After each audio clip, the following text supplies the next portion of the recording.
Hey guys, Nick here from Nick's Taxes, and guess what? I'm in Toronto, if you couldn't tell. I wanted to shoot some videos out here to talk a little bit more about the recovery benefits and what it looks like to live in Toronto in comparison to the recovery benefits. Obviously, being out here in the hustle and bustle of the city, it's quite loud, so I'm unable to do so. I'll have to see you guys inside. But let me know what province or cities you'd like me to cover next, and hopefully you guys enjoy the content. I appreciate you guys, thanks for watching, and I will see you on the other side. So I'm going to take a look at the average cost of living in Toronto and compare it to the CRB. I'm also going to take a look today at the possible CRB extension. So if you're new to the channel, please consider subscribing, and if you get value out of this video, please give it a thumbs up. So as we know, the current CRB period number 19 is coming up. You'll be able to apply for that on Monday. And then the Liberals have proposed potential extension to the CRB. However, we're still waiting on approval of that Canada Recovery Benefit extension.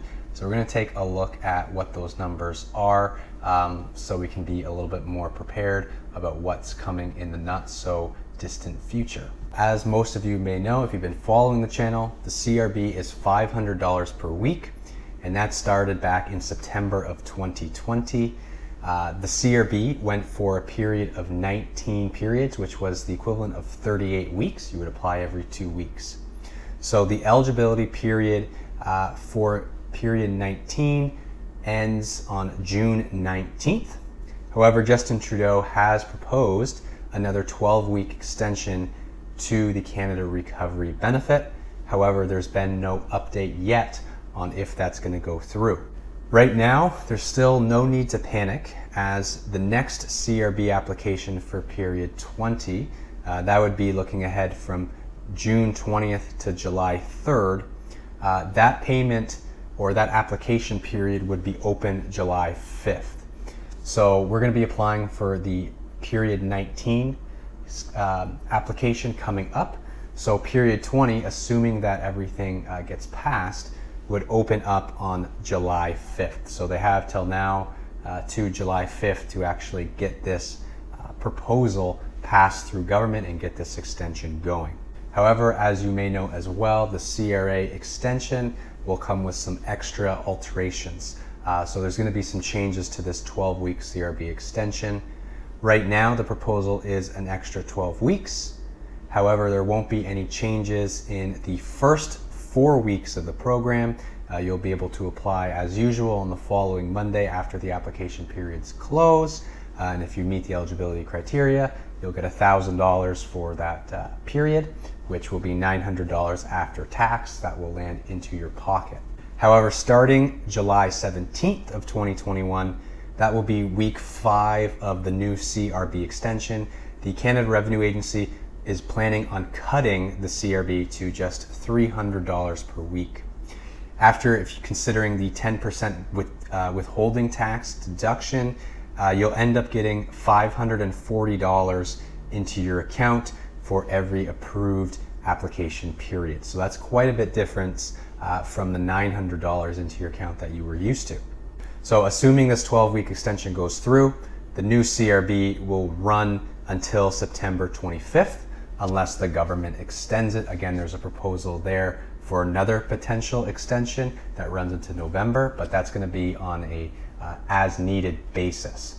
We know that they're running as tight as possible of a schedule here to get this extension done. I don't anticipate us finding out if they're going to extend it beyond September until literally the very end of this program come September 25th, but we'll see. I'll let you know if there's any updates there. As of right now, the CRA has paid out over $19 million in CRB applications. In the month of May, the amount of CRB applications that were approved had a 13% drop, and this could likely be due to delays in processing applications for Canadians who haven't filed their 2020 tax returns yet. So if you're one who hasn't filed your 2020 tax return, please do so as soon as possible. So let's talk a little bit about Toronto, because we're looking at the numbers.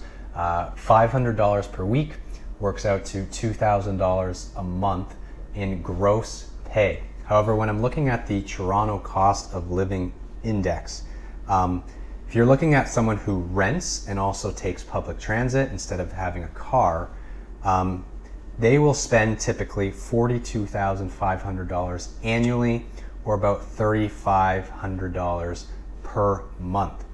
So that means if you consider in the tax rates for Ontario, in order to just have your basic costs of living here handled in Toronto, for renters who take public transit, you would need to earn about $55,000 before tax, or $42,584 after tax, to make yourself livable in Toronto.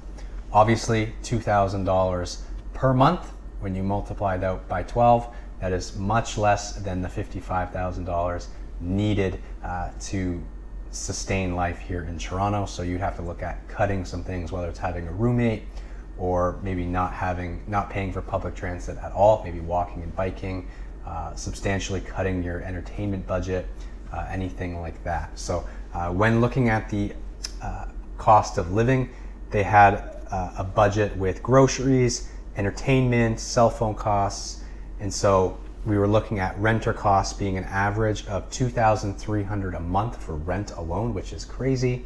Public transit costing about $250 per month. Food would be about $533.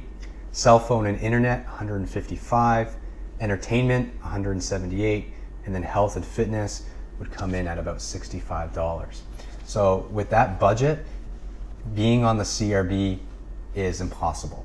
So, I'm really hoping that the government is able to open up and let people conduct their businesses, because people who worked in these industries that are still locked down were probably okay making their $55,000 before tax to be livable here in Toronto, but have been forced to shut down and live off CRB, making it very difficult to stay here in a place like Toronto.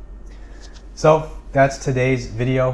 Let me know your thoughts on the situation. I will keep you guys updated on the Canada Recovery Benefit. Thanks so much for watching, and I will see you guys in the next video. I'm Nick from Nick's Taxes, and as always, happy taxing.